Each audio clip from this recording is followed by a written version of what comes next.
Bonjour et bienvenue, voici notre tour d'horizon économique, géopolitique et boursier. Nous sommes le mardi 4 juillet pour comprendre comment tourne la planète finance. Et c'est sur la bourse au quotidien et nulle part ailleurs. L'épisode du jour s'intitulera Un climat géopolitique missile, mi-raisin.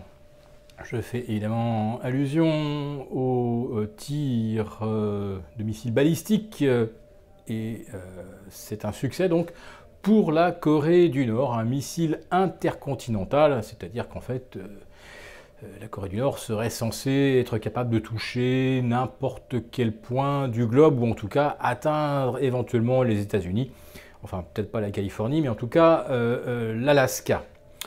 Alors cette provocation tombe en pleine célébration du 4 juillet aux États-Unis et elle survient immédiatement après que M. Trump se soit interrogé publiquement sur le fait que la voie diplomatique avec la Corée du Nord ne suffit peut-être pas, elle a peut-être échoué et qu'il faut peut-être passer à d'autres options. Tout le monde pense bien sûr à l'option militaire. Donc carrément, Pyongyang a tiré un magnifique bras d'honneur à Donald Trump et à l'Amérique la nuit dernière. Alors rassurez-vous, ça n'a pas impressionné la bourse de Tokyo qui a reperdu les 0,10% gagnés la veille, ça n'a pas impressionné la bourse de Shanghai et pourtant ça chauffe entre les États-Unis et la Chine, car en plus du soutien de Pékin à Pyongyang, ce week-end, un navire de guerre américain est venu croiser dans des eaux revendiquées par la Chine, donc dans les eaux territoriales chinoises, que les États-Unis ne reconnaissent pas, d'ailleurs la plupart des pays de l'ONU non plus, au nom de la liberté de naviguer. En fait, c'était certainement la liberté de venir tester d'un peu près les réactions de la marine chinoise et peut-être même ses systèmes de détection de contre-mesures. Enfin là, on est dans l'espionnage plus électronique. Néanmoins, tout cela marque une escalade du climat et une dégradation du climat entre les États-Unis et la Chine, la Corée du Nord n'étant évidemment que cette espèce de marionnette maléfique agitée par Pékin, en tout cas aux yeux de Washington.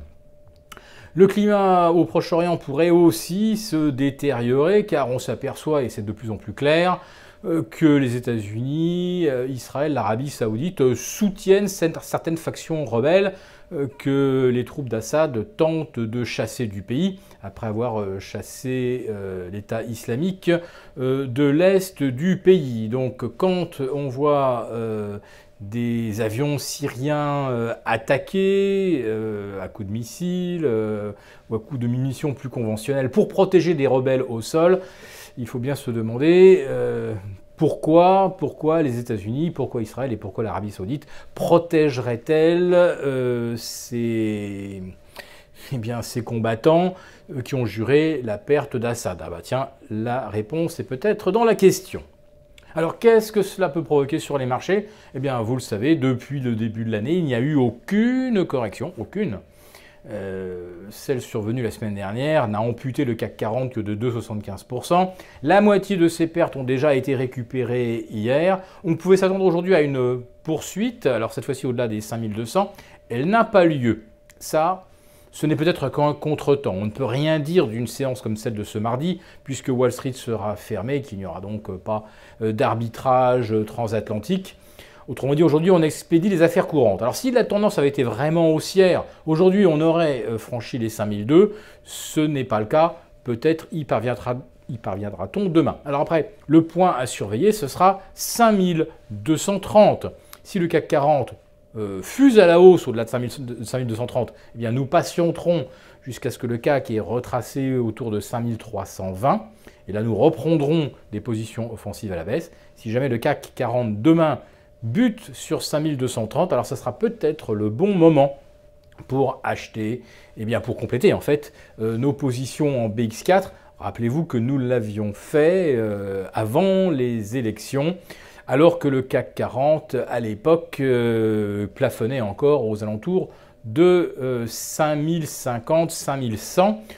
estimant que le marché avait probablement déjà pricé la victoire d'Emmanuel Macron. Et puis on a vu ce qui s'était passé le 18 avril avec une envolée de 4% qui a été évidemment complètement orchestrée, sans aucun rapport avec les fondamentaux. D'ailleurs maintenant on se demande, est-ce que M. Macron, et nous en saurons plus cet après-midi à partir de 15 h avec Édouard Philippe, est-ce que M. Macron n'a pas décidé finalement de renoncer à la plupart de ses promesses électorales au nom de ces fameux 3% de déficit? Enfin, on les a dépassés, on est à 3,2. C'est la catastrophe, quelle horreur! Vous savez qu'au Japon, le déficit, il est supérieur à 9% et le Japon se porte très bien. Donc, le prétexte des déficits a déjà permis de justifier le gel du point des fonctionnaires, le gel de certains projets de grands travaux. Est-ce que cela ne va pas également geler le reste? Autrement dit, on se sera effectivement fait bien manipuler. On aura voté pour un programme qui ne sera pas exécuté, sauf pour la partie qui intéresse le MEDEF, c'est-à-dire la réforme du droit du travail. Alors donc, entre les missiles de Pyongyang, entre le soutien des rebelles en Syrie, avec l'inexécution du programme de Donald Trump et peut-être l'inexécution du programme d'Emmanuel Macron, qu'est-ce que les marchés vont bien pouvoir se trouver comme prétexte pour aller plus haut?